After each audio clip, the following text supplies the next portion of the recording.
fogging up because of how cold the air is. Defroster's not. Yeah. But defroster, I think, is fogging it.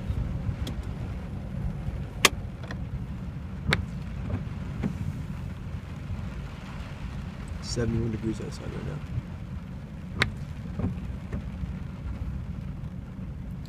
I'll tell you what, it sure felt nice yesterday after that storm passed. Mm-hmm.